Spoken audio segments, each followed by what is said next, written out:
Pilit na inaawat ng 4 na tao ang 2 lalaking yan na nagsuntukan sa harap ng isang mall sa Zamboanga City. Sa gitna ng gulo, isa pang lalaki ang nanakot sa mga tao gamit ang bolo.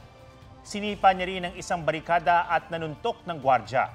Maya-maya binigay niya ang bolo sa kanyang kasama na siya namang sunod na nanakot. Base sa investigasyon, mga tricycle driver at security guard ang nagrambulan dahil sa issue sa parking. Patuloy na hinahanap ng pulisya ang mga sangkot at kakasuhan daw ang nagpasimuno ng gulo. Binangga ng truck ang kotseng yan sa South Luzon Expressway.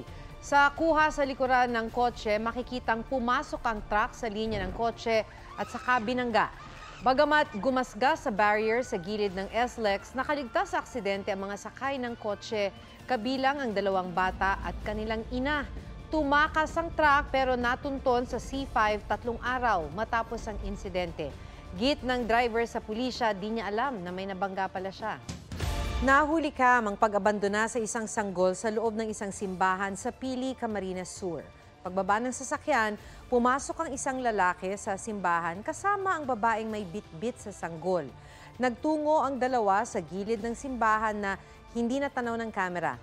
Paglabas nila, wala ng karga ang babae. Ilang saglit pa nadinig ang iyak sa simbahan at natagpuan ng bata sa kumpisalan.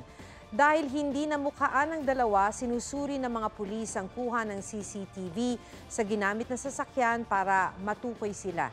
Nasa mabuting kalagayan ng sanggol na nasa pangangalaga ng child care facility ng bayan.